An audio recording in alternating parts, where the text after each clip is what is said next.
Tu n'en croiras pas tes yeux en découvrant comment débute ce récit véritablement exceptionnel avec notre héroïne Jo March, déjà une femme accomplie qui vit dans l'effervescence de New York. Son objectif, sa quête la plus chère, est de vendre ses histoires et nous la surprenons en plein entretien avec un éditeur, le terriblement austère Monsieur Dashwood. C'est une manière tout à fait brillante de nous la présenter, révélant son ambition dévorante dès les tout premiers instants. Puis, prépare-toi, le film exécute un saut prodigieux dans le temps, nous projetant au cœur de la jeunesse des sœurs March. Nous faisons la connaissance de ce quatrior formidable un matin de Noël, Meg la pensive, Jo la fougueuse, Amy la créative et la divinement douce Bette. Leur mère adorée, Marmie, leur demande d'accomplir un acte de charité d'une magnanimité infinie et d'offrir leur petit déjeuner de Noël à la famille Hummel qui meurt de faim. C'est une démonstration si intensément émouvante de leur nature bienveillante et elles acceptent sans la moindre hésitation dans un élan du cœur. Depuis sa somptueuse demeure voisine, le charmant et solitaire Laurie Lawrence observe leurs gestes pleins de compassion et tombe instantanément sous leur charme. Imagine leur ébahissement qu'en rentrant chez elles, les sœurs découvrent une surprise parfaitement exquise qui les attend. La famille Lawrence leur a préparé un banquet encore plus fastueux pour récompenser leur extraordinaire bonté. Ceci marque le début sublime d'une amitié destinée à bouleverser leurs existences pour l'éternité. Peu après, Meg et Jo reçoivent une invitation pour une soirée des plus élégantes, un événement mondain tout à fait éblouissant. Jo, toujours si authentique, s'y sent complètement mal à l'aise et trouve en Laurie une authentique âme sœur. Trouvant la fête bien trop superficielle, il partage à la place une danse purement féerique seul sur la véranda. C'est un moment parfait, captivant, qui illustre leur complicité instantanée et si puissante.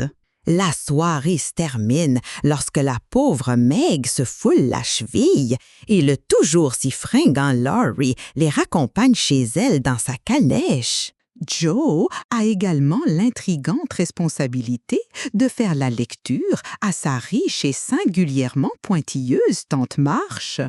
Tante March est une figure redoutable qui tente sans relâche de façonner Jo pour en faire une femme du monde accomplie. Elle lui présente même la perspective fabuleusement attrayante de l'accompagner pour un grand voyage en Europe. Pendant ce temps, le lien de la famille March avec les Lawrence se consolide et s'approfondit chaque jour qui passe. Le bienveillant Monsieur Lawrence ressent une affinité unique et poignante avec la si extrêmement réservée Bette. Elle lui rappelle sa propre fille disparue, un détail d'une tristesse incommensurable. Il accomplit alors le geste le plus touchant qui soit en mettant son piano exquis à sa disposition pour qu'elle puisse en jouer quand elle le désire.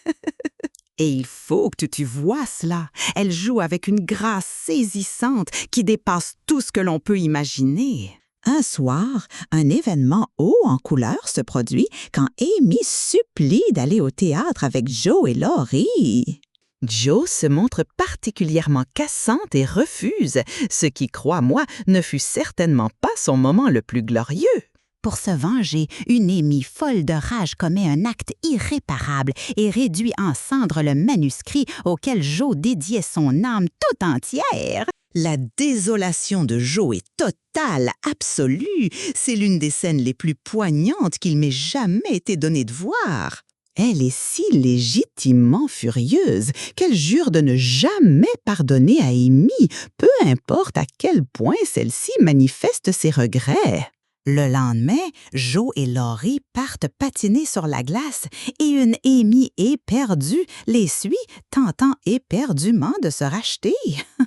Dans sa fureur, Jo ignore Amy froidement et néglige de la prévenir que la glace est dangereusement fine. Soudain, l'événement le plus effroyable qui soit se produit et Amy passe à travers la glace et plonge dans l'eau glaciale. C'est un moment de panique pur, saisissant, qui te laissera complètement captivé. D'instinct, Joe et Laurie la tirent hors de l'eau, lui sauvant la vie dans un sauvetage véritablement héroïque. Confronté à la possibilité de la perdre à jamais, Joe abandonne enfin sa rancœur et pardonne à sa jeune sœur dans un élan d'émotion bouleversant. Dans une autre intrigue tout aussi captivante, Meg assiste à un bal de débutantes et se laisse entièrement grisée par l'attrait de la haute société. Elle revêt une magnifique robe empruntée et tente de se fondre dans la foule opulente. Laurie observe la scène et la confronte, lui reprochant de prétendre être quelqu'un d'autre, ce qui la blesse au plus vif. Il se sent terriblement mal après coup et lui présente les excuses les plus sincères et touchantes qui soient. Les sœurs ont aussi un merveilleux club secret et figure-toi qu'elles décident d'inviter Laurie à en devenir le tout premier membre. Pendant ce temps, une adorable romance commence à éclore entre l'aînée des sœurs, Meg, et le tuteur de Laurie, le doux Monsieur John Brooke. Joe s'y oppose avec la plus grande véhémence car John n'est pas fortuné, mais Meg, elle, ne peut tout simplement pas renier son cœur. Dans un moment de charme parfait, Beth confectionne une paire de chaussons pour Monsieur Laurence en guise de remerciement. Il est si vivement ému par sa délicate attention qu'il lui offre en retour un cadeau tout à fait extraordinaire. Il offre à Beth son propre et splendide piano, et c'est une scène d'une joie si pure, si débridée. Puis, la famille reçoit la nouvelle la plus inquiétante qui soit. Leur père est tombé malade en servant à la guerre. Marmee doit partir sur le champ pour le soigner et la famille a cruellement besoin d'argent pour son voyage. Dans un acte de sacrifice et de dévotion d'une intensité inouïe, Joe se sépare de sa magnifique et longue chevelure pour réunir les fonds nécessaires. C'est un moment sincèrement choquant et puissant qui révèle toute l'étendue de son dévouement pour sa famille. Pendant que Marmee est absente, les filles sont censées prendre des nouvelles de la modeste famille Hummel, mais hélas, elles oublient de le faire. La toujours si dévouée Beth y va seule et, tragiquement, contracte la scarlatine à leur contact. Comme elle n'est pas immunisée, la jeune Amy est envoyée séjourner chez Tante March pour sa propre protection. C'est un tournant décisif pour Amy, car Tante March lui fait comprendre qu'elle doit impérativement épouser un homme riche pour assurer l'avenir de leur famille. Quand l'état de Beth se détériore gravement, les filles envoient un appel urgent pour que Marmee rentre à la maison. Marmee revient juste à temps et, avec un amour sans bornes, veille sur Beth jusqu'à son complet rétablissement. Leur famille est enfin réunie le jour de Noël, lorsque John Brooke apparaît avec la plus fabuleuse des surprises. Il a ramené leur père de la guerre, et c'est une scène de bonheur pur, d'une perfection totale. Quelque temps plus tard, Meg et John se marient enfin lors d'une cérémonie modeste mais totalement charmante. Tante March, bien que désapprouvant cette union, finance largement l'intégralité du mariage. Dans un rebondissement tout à fait sidérant, Tante March choisit alors d'emmener Amy en Europe avec elle à la place de Joe. Joe est complètement anéanti, car c'était l'ambition de toute sa vie et tu peux ressentir son amère déception. Pour rendre la situation encore plus électrique, Laurie choisit précisément ce moment pour déclarer sa flamme à Joe.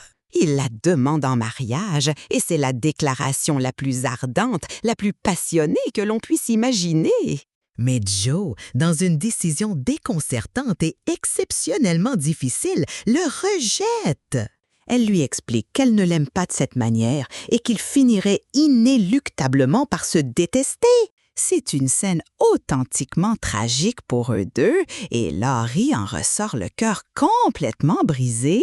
Cherchant un nouveau départ, Jo prend la résolution courageuse de déménager à New York pour y travailler comme gouvernante.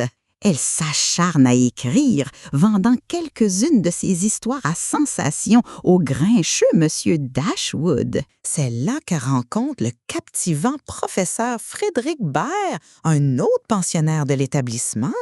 C'est un homme sage et plein de compassion qui reconnaît immédiatement son remarquable talent d'écrivaine. Cependant, lorsqu'il lui offre quelques remarques critiques mais honnêtes sur son travail, sa fierté est blessée et elle rejette ses conseils avec colère. De l'autre côté de l'océan, en France, Amy perfectionne ses talents de peintre et retrouve Laurie. Ce sont des retrouvailles pour le moins surprenantes, car Laurie est devenu un homme oisif et désabusé, pleurant encore la perte de Joe. Il arrive à l'une des soirées d'Amy complètement ivre et provoque une scène profondément embarrassante. Il va jusqu'à se moquer du gentleman qui courtise Amy, la plongeant dans un embarras des plus terribles. Plus tard, un Laurie dégrisé s'excuse et, de manière impulsive, suggère qu'il devrait l'épouser, elle, en second choix. Amy lui livre alors la réplique la plus cinglante qui soit, lui affirmant qu'elle ne sera pas son second choix après Joe, surtout qu'elle l'a toujours adoré. C'est un moment de fierté personnelle véritablement mémorable qui le laisse complètement abasourdi. De retour au pays, Meg et John sont maintenant mariés, ont des enfants et font face à d'importantes difficultés financières. Meg, se sentant peu sûre d'elle, achète sur un coup de tête une soie onéreuse pour se faire une nouvelle robe. John se sent comme un raté, incapable de lui offrir l'existence qu'il pense qu'elle mérite tant. Mais dans un moment d'une beauté sincère, Meg avoue qu'elle a déjà revendu le tissu et ils réaffirment leur amour singulier l'un pour l'autre. Puis, Joe reçoit la nouvelle la plus terrible que l'on puisse imaginer. Beth est de nouveau gravement malade et cette fois, c'est bien plus sérieux. Joe se précipite aussitôt de New York pour rentrer à la maison et être au chevet de sa sœur. Elle emmène Beth au bord de la mer et dans une scène déchirante, Beth avoue à Joe qu'elle se sent partir. Joe les nie éperdument, mais Beth, elle, est sereine et accepte son destin avec une grâce infinie. Le dernier désir de Beth est que Joe écrive une histoire pour elle, une ultime supplique de sa sœur chérie. Et là, c'est terrible. La douce et tendre Beth succombe à sa maladie et s'éteint, laissant toute la famille accablée par le chagrin. C'est le moment le plus intensément mélancolique et le plus bouleversant de toute l'histoire. Dans son chagrin infini, Jo avoue à Marmee qu'elle se sent terriblement seule et se demande si elle n'a pas commis une erreur avec Laurie. Marmee, avec sa sagesse infinie, lui demande si elle est véritablement amoureuse de lui et la réponse de Jo confirme que non.